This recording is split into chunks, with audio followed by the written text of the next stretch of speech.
Welcome once again, my friends, and thank you for stopping by to listen to an old storyteller. Today we have a Swedish tale, and the title of this story is King's Son and Messeria. A king and queen are childless. One day, during a boat journey, a voice from the sea stops the boat and demands the queen give her what is under her girdle. The queen tosses a set of keys on her belt to the sea, and the boat is freed to resume its journey. Back home, the queen discovers she is pregnant, to the king's contentment and her consternation, since she remembers what the mermaid had demanded to deliver what was under her girdle. She tells the king what had happened, and he vows the mermaid will not have their son. When the boy is 12 years old, he is riding near a beach with his cousins, when the prince's horse touches the water, and suddenly both rider and mount vanish into the sea. The royal couple mourn for their missing child. Down in the water, the prince discovers he is under water and takes a path to a palace where the mermaid lives, the ruler of the waves and the winds. The mermaid welcomes the prince and says she is his new mistress. Thus, one day, the mermaid gives the prince a yarn of black wool to be washed white and a white yarn to be washed black. After the mermaid leaves, the prince tries to wash them to no avail, when a fair damsel appears to him and promises to help him if he makes a vow to be faithful to her. He agrees to her terms, and the maiden, a princess named Messeria, summons a troop of creatures named Pieslings in the name of her lady mother. The Pieslings appear and perform the task for him. The mermaid suspects the prince has had contact with one of her daughters, but she feigns ignorance. Next, the woman orders him to separate a mixed heap of barley and wheat. After separating but a small portion, Messeria appears to him and makes the same offer. The prince reiterates his words, and the damsel summons the Pieslings to fulfill the task for him. Thirdly, the maid orders him to clean up her oxen stalls, which have not been washed in 20 years, which must be done by morning. Messeria and the prince exchange vows of faithfulness toward each other, and the girl again summons the Pieslings to fulfill the task. After doing so, she explains the mermaid will set a test for him. Lastly, the mermaid orders the prince to go to her sister and fetch a box for his wedding's preparations.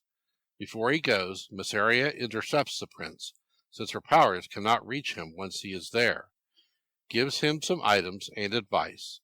The grease is to be smeared on the hinges of a door. 2 iron axes are to be given to 2 woodcutters who are using wooden axes, 2 flails to be given to 2 people threshing grains, and pieces of meat to be thrown to 2 eagles.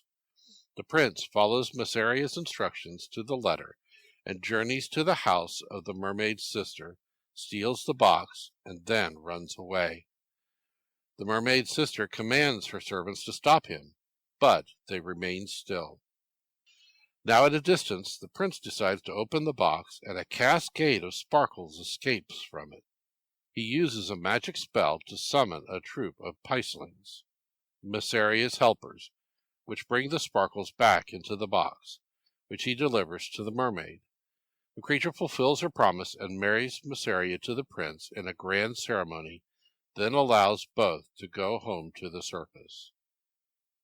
They ride above the water and stop near the prince's father's kingdom. He says he wishes to return home first, but Messeria opposes it, since she wishes to pay her father a visit first. Still, she lets the prince go home, but makes him promise not to taste any food at his kingdom. Messeria cries, since she has foreseen the consequences of his decision. The prince returns home and is welcomed with a banquet by his parents, but declines eating and drinking anything.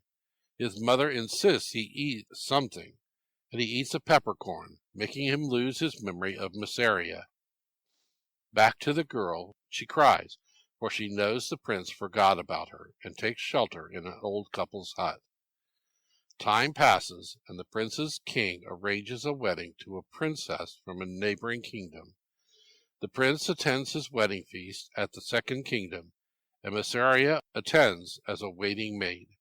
During the feast, Messeria helps set up the table and has 2 doves fly about, which she feeds with grains. The doves talk and reference the prince and Messeria. The girl prepares another table, feeds the doves again, and they repeat the names of the prince and Messeria. Lastly, Messeria feeds the doves a 3rd time during the 3rd course, and the prince begins to remember his true lover and helper, Messeria.